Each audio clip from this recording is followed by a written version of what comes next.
Сәлеметсіңдер ме балалар? 10-шы сынып қазақ тілі сабағы. Тақырыбы адам және табиғат. Оқу мақсаты: әртүрлі стильдегі мәтіндердің тақырыбын, қызметін, тілдік ерекшелігін салыстыра талдау.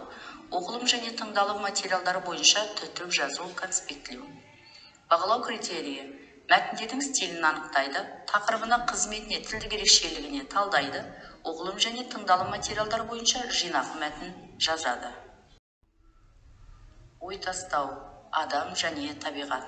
Адам өмірін сақтау мәселесі мен табиғат арасындағы қандай сабақтастық бар? Табиғаттың бүлінуіне қандай факторлар әсер етеді? Берілген суретке қараймыз.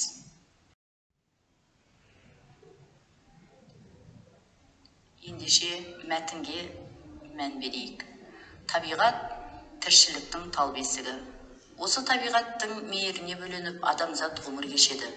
Табиғат адамға пана болумен ғана емес, ғажайып көркемдігімен де тамсандырады. Шында мәңгі қар тұрақтаған ақ бастаулар, сылдырап аққан өзен, жаз келсе жапырағы жайқалып шыға келетін ағаштар, жерге төселген кілемдей жап-жасыл шөп еріксіз езу тартқызады. Кең даланы нұрға бөлеп, арай төккен таң шапағының көрінісі ешкімді бейжай қалдырмас анық. Табиғат біздің санамыздан тыс, өмірімізге тірек болып тұрған болмыс, адамның бойына қуат, көңіліне шабыт, сезіміне ләззат шапағатын ұялататын сұлулық пен әсемдік әлемі. Адам баласын дүниеге келтіріп, бойындағы махаббат, мейірім мен күн шуағын жүрегімізге ұялатқан аяулы ана. Адам мен табиғат егіз ұғым. Ағаш жапырағымен, жер топырағымен көрікті дейді халқымыз. Табиғат көркейіп, желегі жасыл тартса, адамның да тынысы кеңейіп, көңілі көтерілер анық. Табиғатты қорғаушым, асыраушым деуге де болады. Ата-бабамыз жер қазына, су алтын, мал байлық деп өсиет айтып кеткені тегін емес. Оның әрбір әсері адам өмірінде үлкен рөл атқарады. Аяулы табиғатсыз осы ғаламда өмір сүру, тіршілік ету мүмкін емес. Екінші мәселе: соңғы ондаған жылдар ішінде табиғат ресурстарын пайдаланудың артуына байланысты адамзаттың табиғатқа тигізетін әсері күшейді. Ластану дегеніміз ауаның, жер мен судың біз қаламайтын қолайсыз өзгерістерге ұшырауы. Ол қазір немесе болашақта өсімдіктердің, жануарлардың, адамның өміріне, өнеркәсіп пен ауыл шаруашылығындағы өндіріс процестеріне, табиғат ресурстарының жай-күйіне қолайсыз ықпалын тигізуі мүмкін. Өзінің тегі мен қасиеттеріне қарай барша антропогендік ластағыштар сан түрлі болып келеді. Соның ішіндегі кең тарағаны өнеркәсіп қалдықтары. Су арқылы улы химикаттар аса үлкен аймақтарға тарайды. Судың улы химикаттармен ластануының бірнеше жолдары бар. Олар қар және жаңбыр суымен де ластанады. Жыл сайын өзендерге уланған су қосылып отырады. Олардың ішінде жанармай қалдықтары, улы қосылыс, фенолдар, тұздар, қышқылдар бар. Табиғатта тірі организмдер арасында трофикалық байланыс болады, демек тамақтық байланыс. Мысалы, адамзат масаларды улы химикаттар шашып қырады. Шыбын-шіркейді құртуға шашылған пестицидтерді суда тіршілік ететін жәндіктер денесіне сіңіреді екен.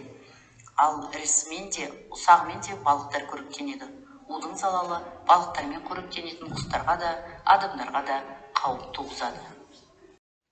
Бірінші тапсырма: осы мәтін бойынша қош жазба күнделігі. Тілдік талдау жүргіземіз. Бірінші мәтін бойынша және екінші мәтін бойынша. Тақырыбы мәтіннің стилі, тілдік ерекшелігі және қызметі.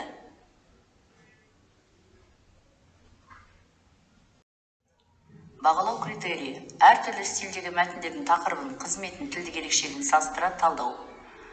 Дискриптор: мәтіннің стилін, тақырыбын анықтайды, мәтіннің тілдік ерекшелігіне талдайды, мәтінге қатысты ойларын жазады.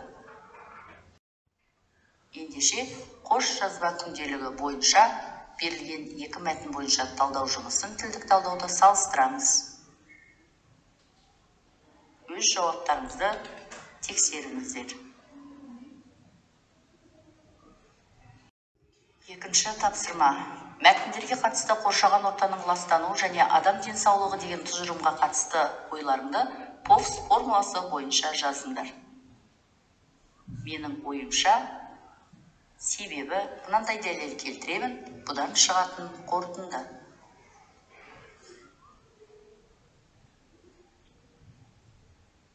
Үшінші тапсырма: адам және табиғат тақырыбындағы сілтемені пайдаланып, түртіп жазу әдісі арқылы жинақы мәтін жазыңыз. Төменде сілтеме берілген, сол сілтемеге кіреміз.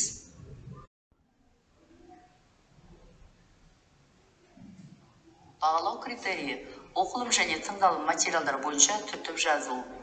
Дескриптор: тыңдалым мәтіннің мазмұнын түсінеді, мәтіннің мазмұнын конспектлеп, жинақы мәтін жазады.